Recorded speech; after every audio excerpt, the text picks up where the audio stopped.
I'm an oral and maxillofacial surgeon by training.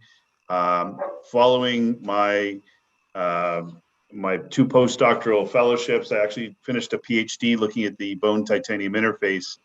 And since the early 90s, I was involved in academics, most recently retiring from academics at University of Toronto in 2016. At that point, I went into our company, Induced Biologics, full time, and we've been developing some very interesting technologies over the past couple of years. I'm going to share with you a little bit of a story, because I think it's important to fully understand the technology that we've developed. It is completely unique and it is new to the marketplace.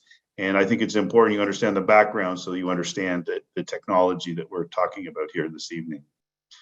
As a surgeon, I was confronted with many different types of challenges in bone reconstruction, whether it be from trauma or gunshot injury, from atrophy, or because of tumor and cancer.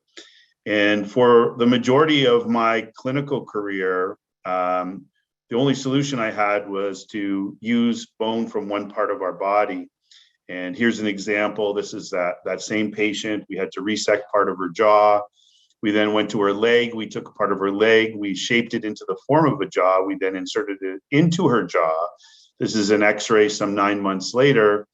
And we got a certain result with it. And we had to then go back because she had a defect in this area and fill it in with a second surgery with bone from her hip. The net result is we left her with a few scars beyond the scars of her original surgery. In our research lab at the University of Toronto, our focus has always been on the patient. And when we are presented with clinical challenges, we've always gone back to the laboratory to try and find solutions to those clinical challenges.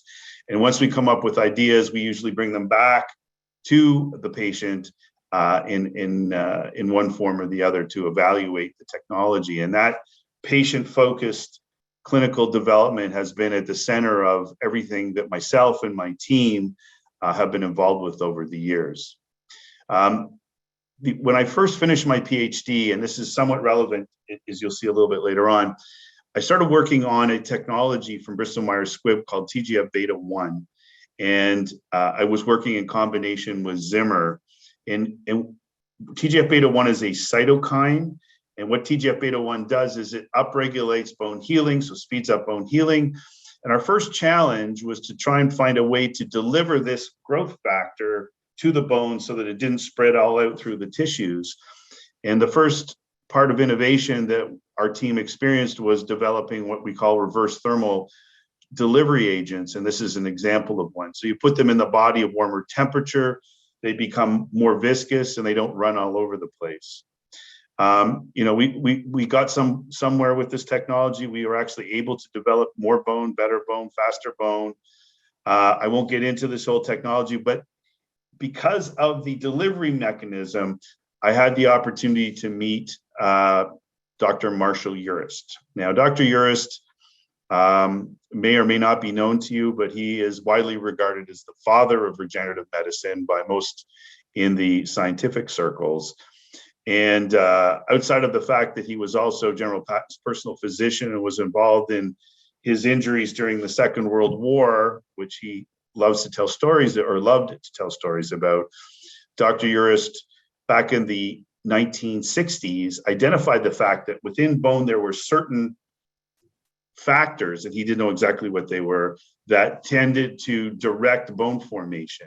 By the 80s, he had defined the fact that these factors were he referred to them as bone morphogenetic proteins.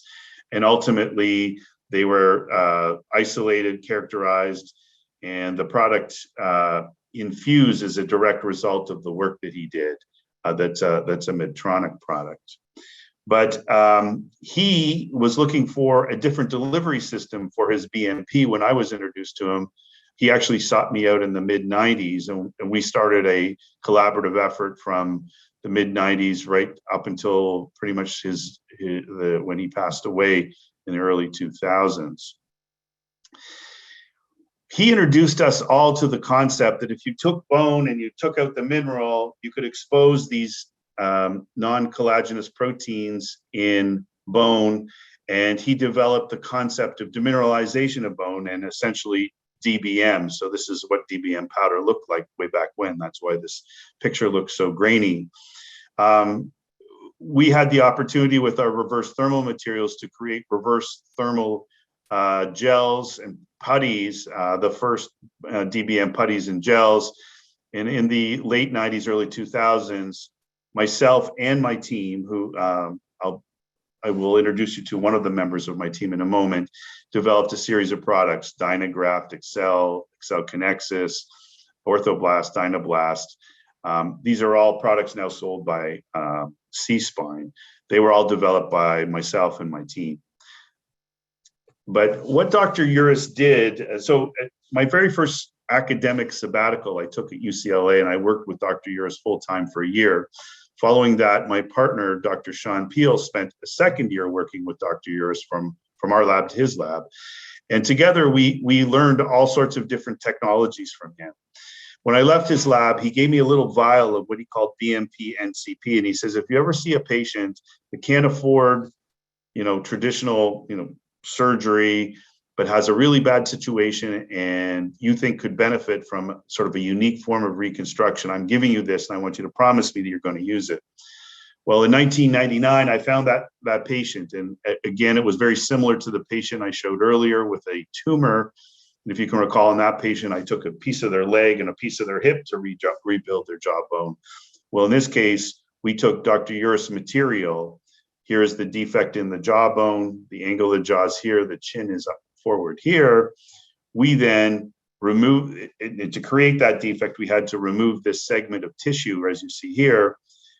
What we did is we took our reverse thermal carriers, we took this BMP NCP, we integrated it into them along with some DBM to create this bioimplant that we then implanted into the jawbone. We were able to mold it much like you would Play-Doh to create the morphology of the jawbone. And then 9 months later, we were able to grow bone. What's important to appreciate, this is immediately post-operative. The lower one is 9 months later, is that we were able to maintain the form that we inserted, and it didn't change over the 9 months of healing. If I can just stop for a second, Alyssa, are my images coming clear on the screen? Yes, they are. Thank you, Dr. Clokie. Yeah, I remember we had a problem last time. And then looking at this in a three-dimensional reconstruction, you can see how we were able to regenerate the morphology of bone. So in a much simpler procedure with this unique regenerative material, and this is back over 20 years ago, we were able to create this type of reconstruction. Well, after my time with Dr. URIST, I had the great fortune of being chairman of the oral maxillofacial surgery program at the University of Toronto. And as such, and because of my relationship with Dr. URIST, I got involved with both Medtronic and their advisory team for Infuse and with Stryker and their OP1 program. So I got to learn a lot about what some of the challenges are or were with the early products. And one of the things that we appreciated was the fact that how the BMP protein was being made was of a particular concern and was going to lead to higher costs of the products. And this is before they came to the market. So our research laboratory focused on the development of the proteins themselves. And by 2008, we had made some discoveries, and myself, along with my partner, Sean Peel, who you'll meet in a second, established Induced Biologics in 2008. In this company, we have developed IP related to the recombinant production of BMP, and more IP related to the attachment of BMP to surfaces, as well as creating a completely synthetic bioimplant with using the BMP2 protein. We brought it to the preclinical stage through the FDA trials. Unfortunately, in 2016, with some of the negative press surrounding Infuse and with the Stryker product OP1 being taken off the market, it was very difficult to raise money. There was a company in the United States who acquired the OP1 technology, And after a couple of years of working with them, it was clear that they weren't able to do anything with it. And in 2018, we acquired it. We acquired the OP1 technology and created a subsidiary, Red Rock Regeneration, to commercialize this product. As soon as we had figured out that this technology, we actually then went to the FDA and asked them what would be involved in bringing this product back to the market. And together we developed a pathway to commercialization. And by the summer of 2020, we pretty much had completed the majority of that pathway, and we're ready to move towards commercial production that would ultimately lead to the approval of that product, when we made a discovery. And that's what we're here to talk about tonight. The discovery was the natural matrix protein process. So that's what we'll spend the rest of the evening talking about. And I show a picture here of my colleague and partner, Dr. Sean Peel, because as much as you kindly said that I was the inventor, it's actually Dr. Peel that invented this technology, and I want to give credit to him. I think he may be actually on this webinar, and he doesn't have to say anything, but I want to make sure that credit is given where credit is due. And Sean has been running our research and development team for the past 25 years in collaboration with myself, and he and his team made this very interesting discovery. Let me just take you back a little bit to what I said earlier. Dr. URIST used to extract BMPs from human bone, and anyone who worked in his laboratory, as Sean and I did, you would learn these technologies. And Sean and I have always talked about, well, wouldn't it be cool if we could modify this to create something unique? So as we were developing the OP1 carrier, which happens to be a form of demineralized bone matrix, Sean made a serendipitous discovery, and this led to the natural matrix protein process, excuse me for my Canadian accent there. So let me just step back a bit. So if you look at bone, as we all know, bone is primarily a mineral, hydroxyapatite. There are some water and cells in bone. But really where the interesting part of bone is the organic components. This is about 94 to 96% type 1 collagen, but there's this small sliver of non-collagenous proteins. Looking more closely at those, they're made up of bone morphogenetic proteins.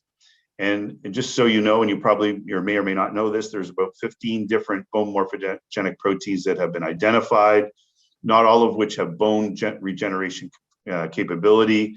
But the major ones are BMP7 and BMP2. And Stryker took advantage of BMP7 to create the OP1 product. Medtronic utilized BMP2 to create the Infused product. But there are other bone active BMPs such as BMP7, BMP6, BMP9, BMP10 that you find within this non-collagenous protein component of bone. In addition, there are other growth factors and cytokines, such as the TGF-beta1 I was referring to earlier, which is osteopromotive, helps to grow bone. Also, PDGF, which forms the basis for the product Augment, is found within this component of bone, and it is also osteopromotive. There are also some angiogenic factors, such as VEGF and FGF, that are contained within this component as well.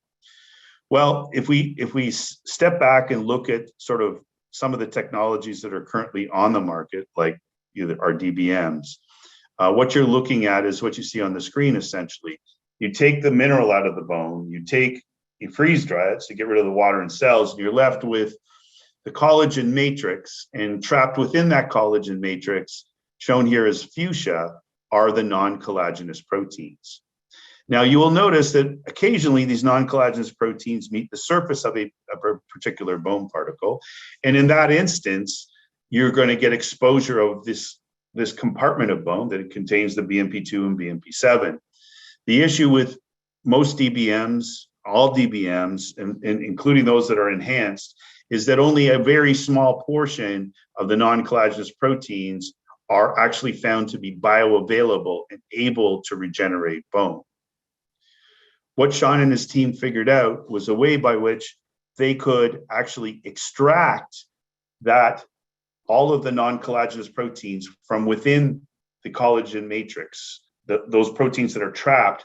They found a way to extract them and then reprecipitate them on the surface of that very same bone particle, thereby creating, if you will, an icing on that bone particle. And theoretically, it would contain the BMP2 like Infused, the BMP7 like OP1, the PDGF like Augment, along with other, osteopromoters like TGF-beta1, angiogenic factors like VEGF. So then Dr. Peel and his team sought out to determine whether, in fact, he had actually been able to do that. It seemed to work from a physical standpoint, but was he actually able to achieve what he had attempted to do? So what he did is he took bone. Half of it he treated using a DBM process. The other he treated using an NMP, process. And these are the results. Essentially for BMP2, you can see the highly significant differences between the NMP treated bone and the DBM. Same thing with BMP7, TGF-beta1, VEGF, and PDGF.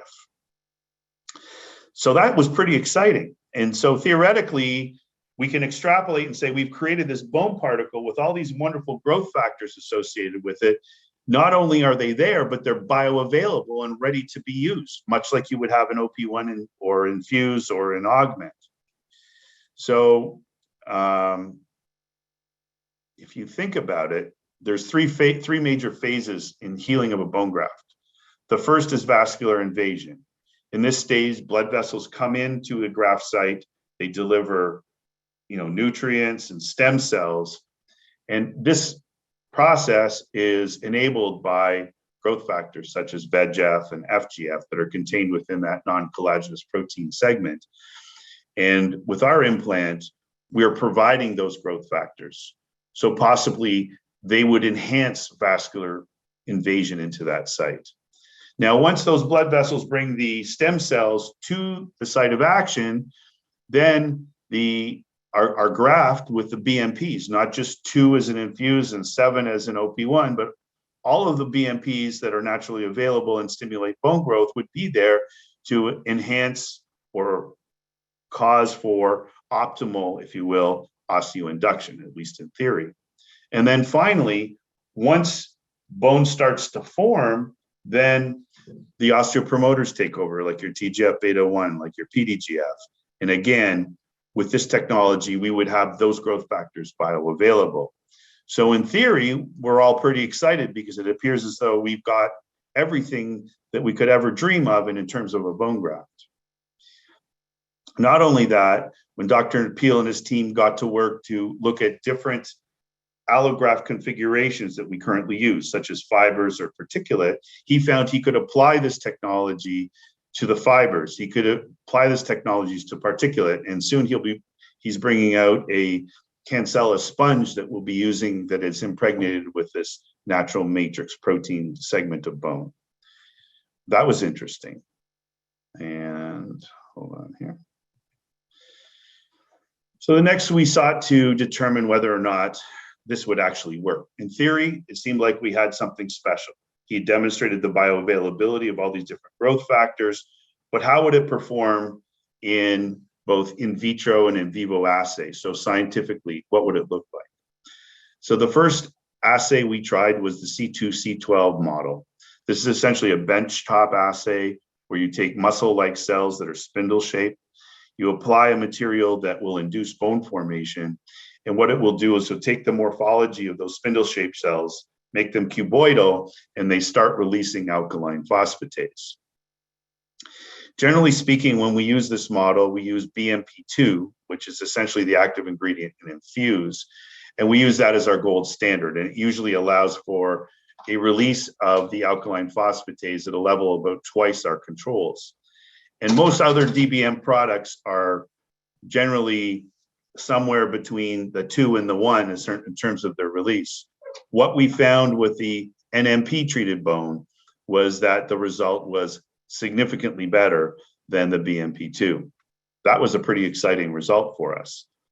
And believe it or not, I think we only achieved that result somewhere about a year ago. The next thing we did is we went to what the FDA considers to be the standard in evaluation of a bone regenerative product, which is the athymic rat muscle pouch model.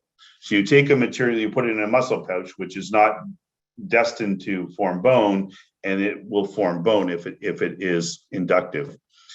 So in this particular study, what we did is we tested a commercially available demineralized bone matrix product to infuse, and we prepared infuse as per the manufacturer's instructions, and we compared it to our product that we're referring to as URIST, to honor Dr. URIST himself, NMP, natural matrix proteins. You can see the results here. If you look at this, this is a cross section through an ossicle of bone that's been imaged using a micro CT scanner. So here we can see these small white areas are areas that are theoretically areas of new bone regeneration. You can see with DBM, we get some bone regeneration. With infuse, we get a nice, shell of bone around a central core, which appears to be non-bony, which probably represents the collagen sponge, and we'll look at that more closely with histology in a moment. However, when we look at the NMP treated particles, they're almost 100% what we assume was bone growth. So the other nice feature of this particular technology is that you can actually, in 3 dimensions, look at certain factors, in this case, how much new bone is formed. And what you can see here is that we found that the results were highly significant in that the NMP treated bone produced significantly more new bone than did infuse or the DBM. We looked at bone quality. Again, the results were highly significant, with NMP producing more bone than either infuse or the DBM products. And this is all well and fine, and this is using micro CT, which is it's sort of a technology that Dr. Peel and his team developed to evaluate in this particular model. The traditional way of looking at it is with histology, so we did that as well, just to confirm the results of our micro CT. And as expected, we found a little bit of new bone here with the DBM. You can see a little bit here, a little bit there, maybe a little bit down here.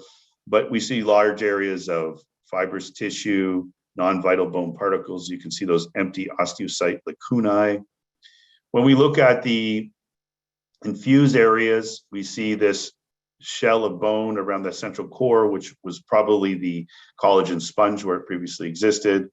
And that's classically what you see with infuse. But what we saw with the NMP treated bone was quite unique. You can see these bone particles, they're the same bone particles. However, with the NMP treated samples, the osteoclasts are very active at resorbing those bone particles, and you see a tremendous amount of new bone activity throughout the entire sample. By the way, these samples were at 28 days, so we expect to see a lot, not a mature bone, but a lot of activity, particularly where we're challenging the body with some allogeneic tissue. We've gone on to do a second study where we've compared the first study to other commonly used bone substitutes like iFactor, OsteoAmp, OsteoFactor, Vivogen, and Trinity. Now, we don't have the final results yet, but based on some preliminary results, again, it appears as though the NMP is actually performing significantly better than anything else we have looked at. I thought I'd stop for a minute and show you a little bit about the product itself. So we have 3 configurations that are currently available in the market. The first is a short fiber. We also have a microparticulate and a long fiber. Now, it's interesting, we're finding that clinicians, sort of tend towards one or the other. I'm going to show you both the short fibers and the long fibers and what they look like. They all come in a little dish such as this. They come freeze-dried, so they can be stored at room temperature. There's no special storage issues. And all you have to do is literally rehydrate them. So with the short fibers, you want to use about, say, for example, if you're using a 5 cc volume of our material, you add about 70% of a normal saline or a Ringer's lactate or blood or something of that nature. And you just let it sit for a few minutes to absorb that moisture, and it becomes a putty-like consistency. Now, the short fibers are a little bit more fibrous than the long fibers. I'll show you in a moment. And you can see they stick slightly to your glove. That said, we have a number of clinicians that prefer that configuration over our long fiber configuration. This is the long fiber configuration. It looks kind of interesting. When you first get it, it's like a hard puck essentially. And what you want to do is hydrate it. I don't think I can turn off the music, but I think Sean and his team prepared this, and they chose this wonderful music to go along with it. But again, you just hydrate it and give it a minute or so to absorb the material.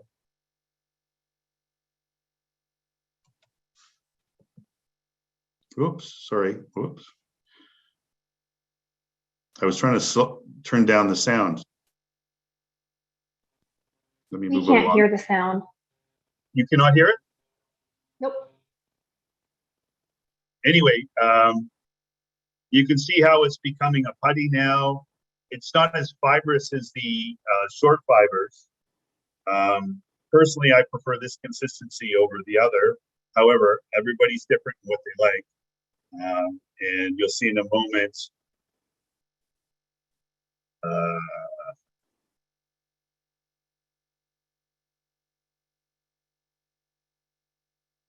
You can see it's being handled now.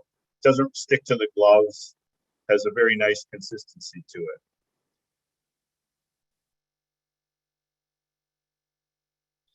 So what's interesting with this technology is that, as I talked about, we had a BMP2 product and we had the BMP7 product, and we've decided to move forward with this as our first commercial effort because of the tremendous possibilities that this have and the tremendous scientific results that we've seen, plus the history of both clinical and scientific work that supports this from the work of Dr. URIST and other researchers at the UCLA Bone Research Group and Orthopedic Surgery Group, along with our group at University of Toronto.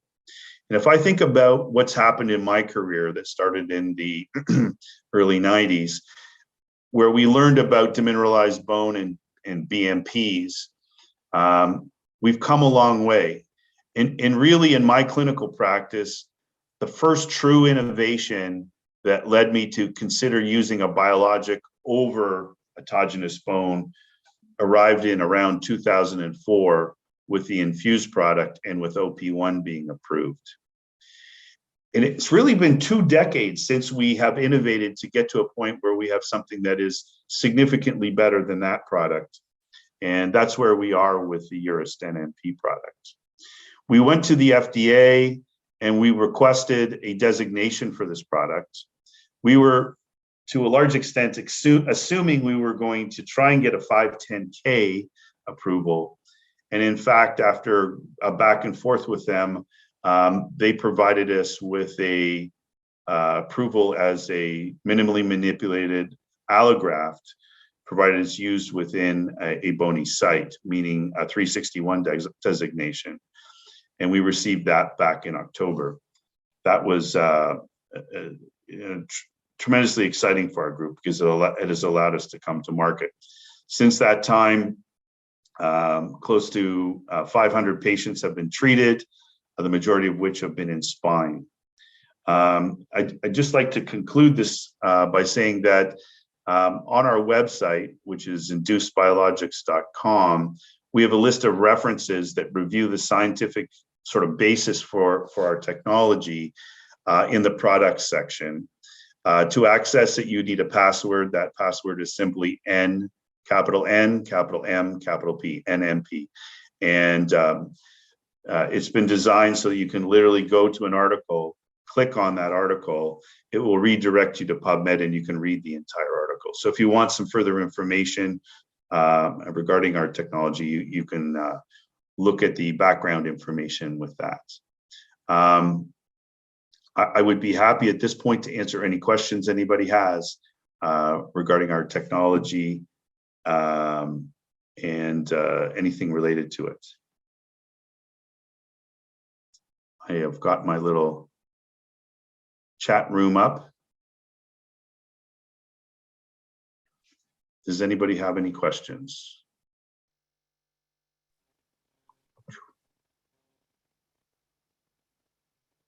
Dr. Clokie, do you plan on having any type of injectable in the future? So yeah, we do have a pipeline of products that we're working on right now that will include a synthetic carrier similar to the one we developed for other purposes that will allow for minimally invasive surgery. Thank you for that question. It's a very good question.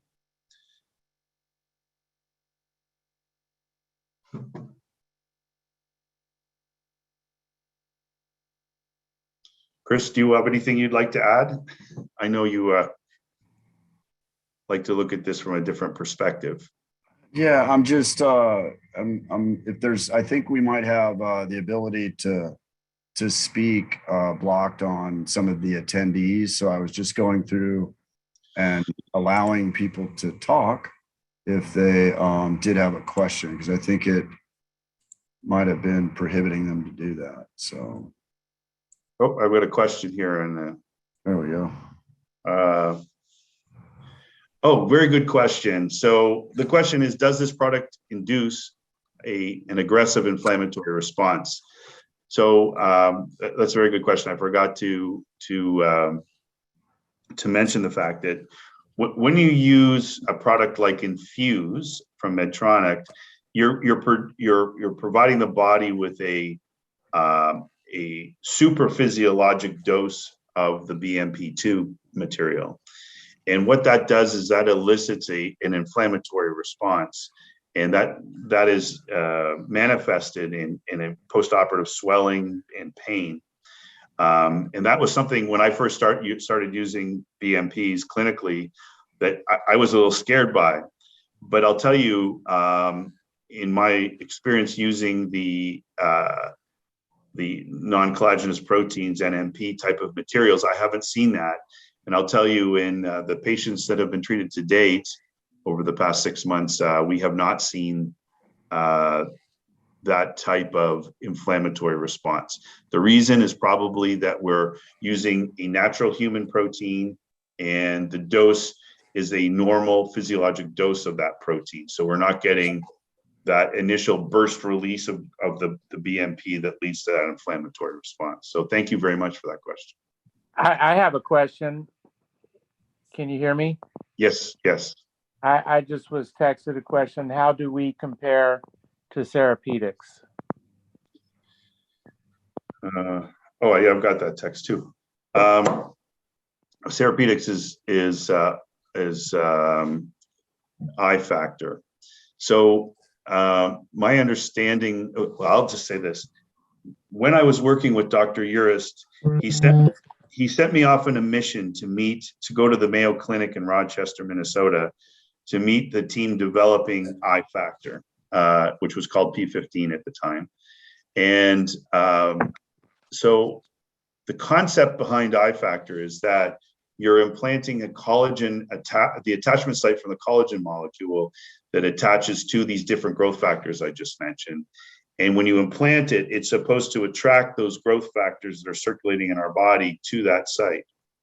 Well, all I can really comment on is that I have,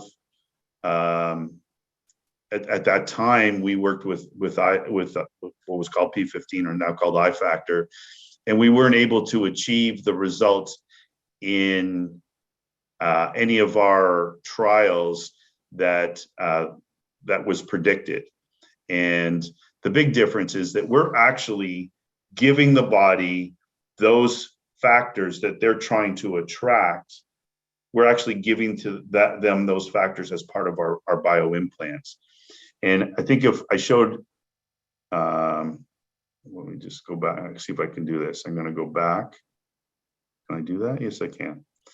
And so, as I say, in the second part of our study, we looked at a number of different materials, including I factor, and we found I factor to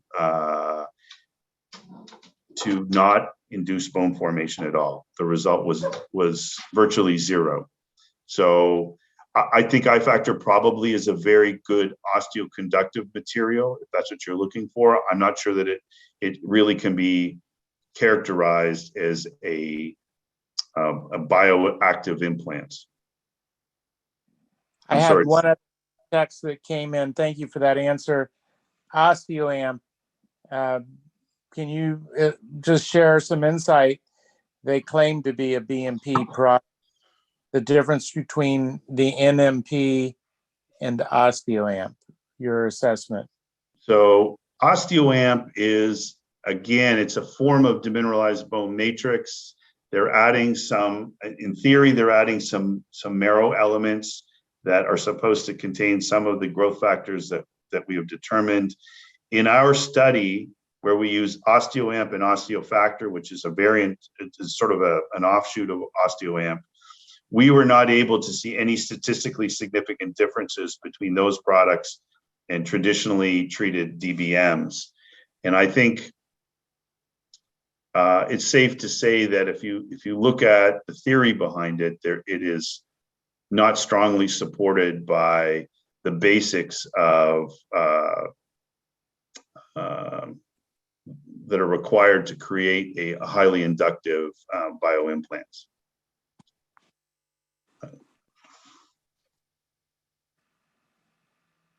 Back to the I factor question, Dr. Clokie. So that's a product that's FDA indication is for cervical use only. I understand that they have clinical data. They're actually going to the FDA to expand that to a lumbar indication as well. Do you see any?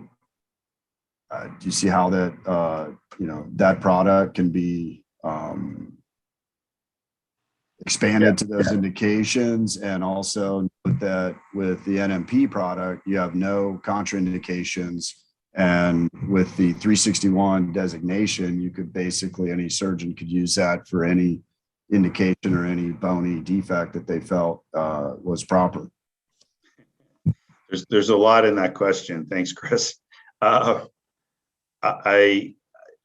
really don't want to comment on I factor and what the results of their lumbar study might be. I struggle to see how, those of us that have been involved in BMP, and I noticed Peter Worley's on this call. He's one of the legends in the BMP world. And he was involved in bringing Infused to the front commercially. We talk about power. What is the power of that bioimplant to regenerate bone? I just don't see where I factor is getting the power.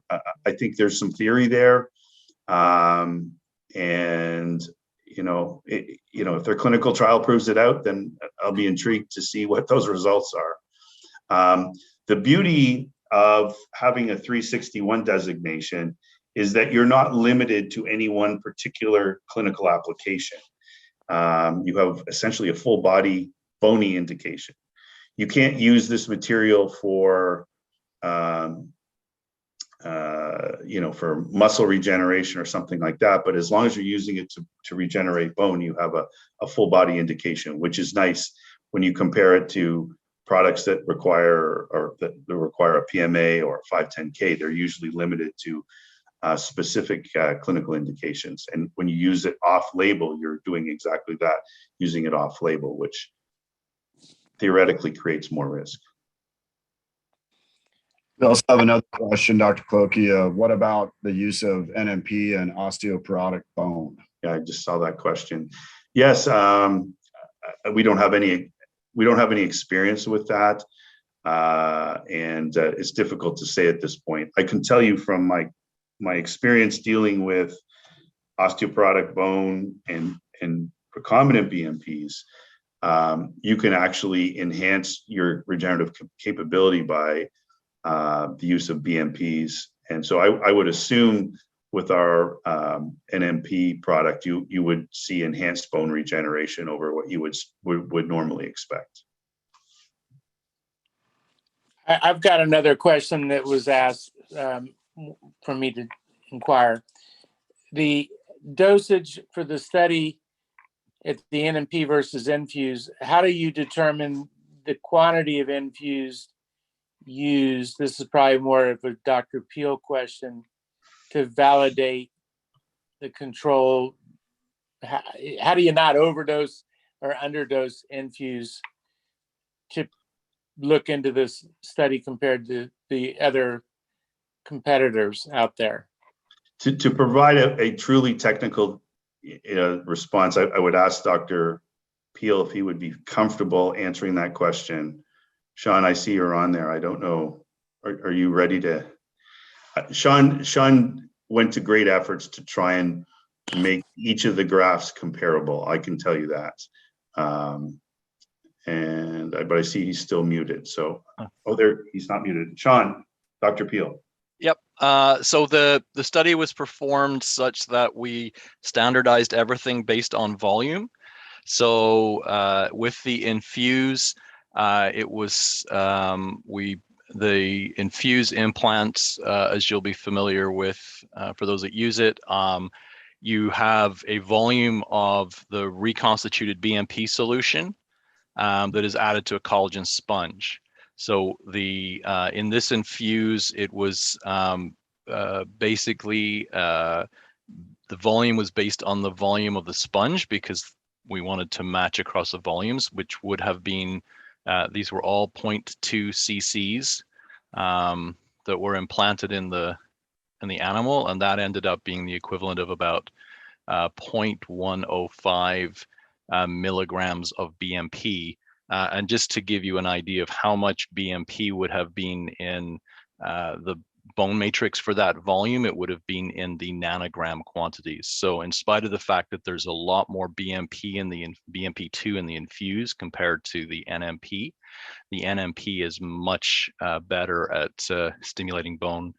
And as Cameron pointed out, that is most likely because we're not dealing with one single BMP, but the whole group of growth factors that are working synergistically. I hope that answers the question. Yep. Dr. Clokie, Dr. Peel, what do you anticipate the competition saying about URIST?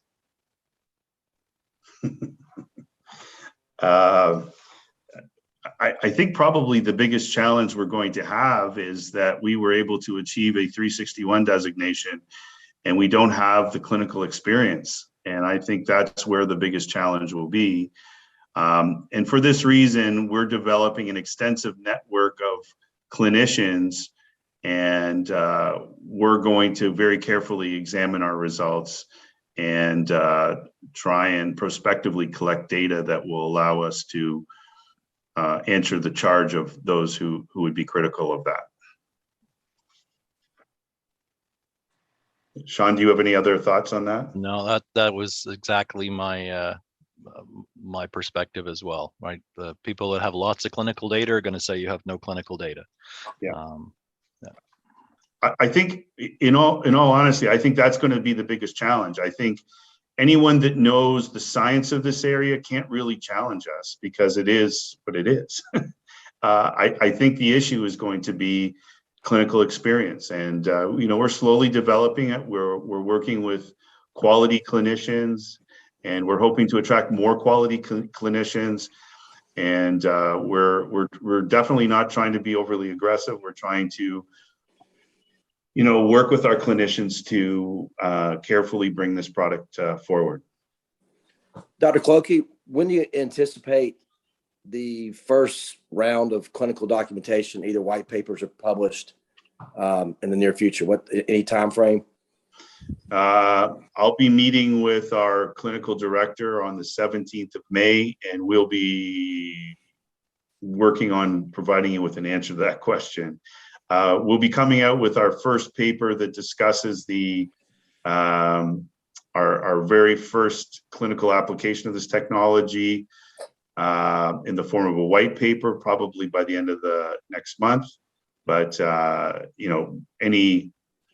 it's going to take us a while to get the appropriate cohort of patients to provide any reasonable appreciation of what this technology is doing from a scientific standpoint.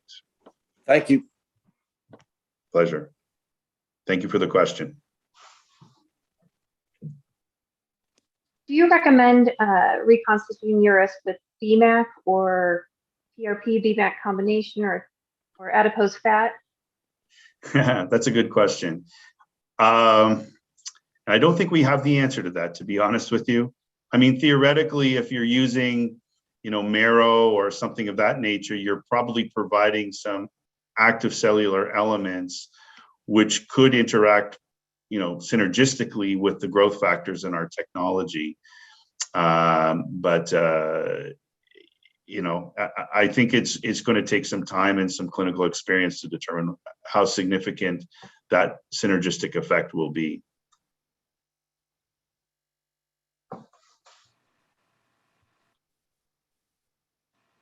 I'd add that of the hundreds of cases that we have performed with NMP, that the surgeons that do elect to use bone marrow aspirate concentrate with the hydration of the NMP fibers, whether they're the short fibers or the long fibers, they do seem to aid in the moldability of the product itself substantially.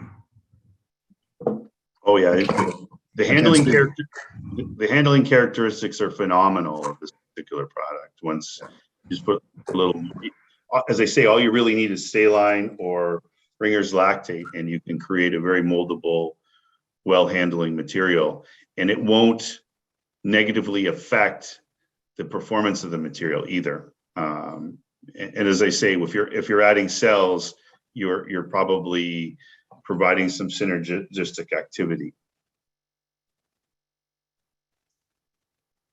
Dr. Clokie, you mentioned the NMP process itself was, and Dr. Peel, that it was a process that allowed it to be more of a cost-effective or a more viable process with the donors involved in creating, the bioimplant itself. How do you feel that translates to the what all of us distributors and reps and hospitals feel about cost consciousness and what the spend is on the other very expensive BMP product that's out there? Well, that's a great question. I mean, I think, our group is our experts, I think, in the manufacture of artificial BMP or recombinant BMP. And there's no question that the technology that we're discussing here, this natural matrix protein process, is significantly more cost effective than the recombinant technologies. And for that reason, we're able to offer the power, if you will, of these the recombinant technologies in a technology that's less expensive to produce. And it is our goal to pass those savings along, not only to the patients, but also to the healthcare system. As you know, Chris. Thank you, Dr. Clokie. That's a good question, though. I think that's what's interesting. You may want to ask, why then did Dr. URIST not come up with this idea earlier? Well, he was actually purifying the BMP out of the non-collagenous protein mix, and he would create a powder material. And as a result, he would require 10, 20 donors to get a high enough dose to treat one patient. The magic of what Dr. Peel and his team developed was the fact that because of the synergy of the different growth factors working together, he did not need multiple donors in order to get the kind of clinical results or power that we're seeing with this NMP technology.